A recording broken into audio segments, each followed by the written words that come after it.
Hello everyone. Well, I have been doing a lot of embossing and making these beautiful, beautiful papers.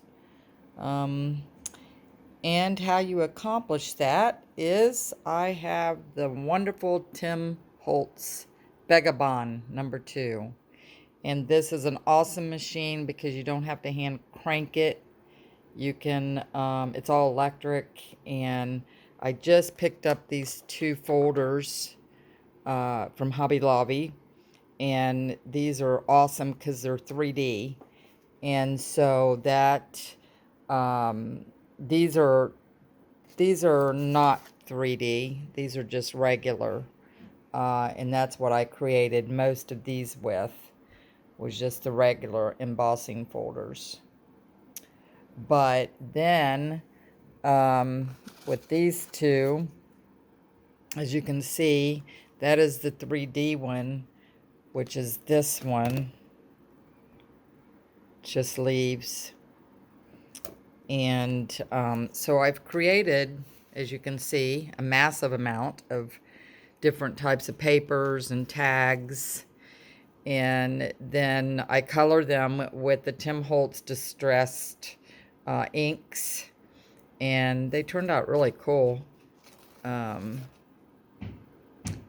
I'm getting ready to start massively putting together some, and this is just made out of junk, your food boxes. But I'm getting ready to slap together a bunch of junk journals. So I wanted to have enough papers and stuff on hand.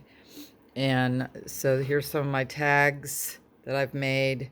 I'm going to be making lots of different types of junk journals. So I did all kinds of different themes of different things. And the embossing is, to me, so much easier to do it this way.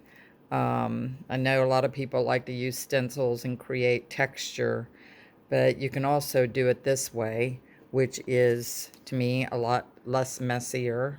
And although I do still like to do texturing, but these are all the cards that I have created, and they're all different. This is the leaf one. Let me see if I can find, like with these, you can use these in your junk journals to put, a photo in or whatever, because it's see-through. So I embossed a bunch of those. And what else do I got?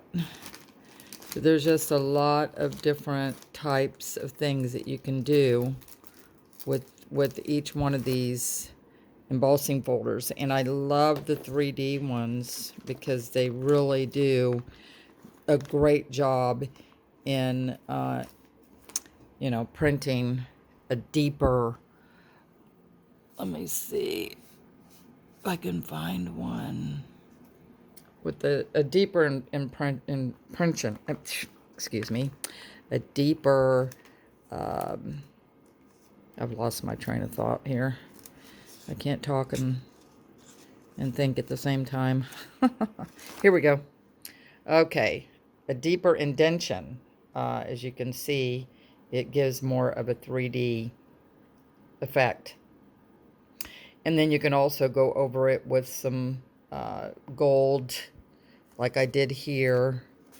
I haven't finished this one yet, but you can highlight the indentation of the 3D with some gold or whatever you got, and just color them.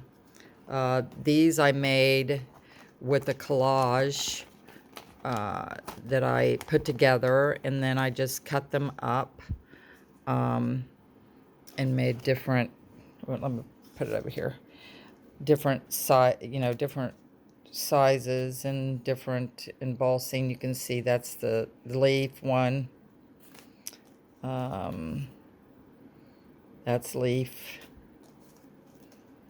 And that's the butterflies. So there's a lot of things you can do And then, of course, I sew around the edges, and with my little teeny tiny cheap sewing machine that works better than the two very expensive ones that I have. So go figure. Um, but there's a lot of things that you can do with this embossing deal. All right, well, thanks for looking at my mess, and thanks for watching. Hopes this helps. God bless.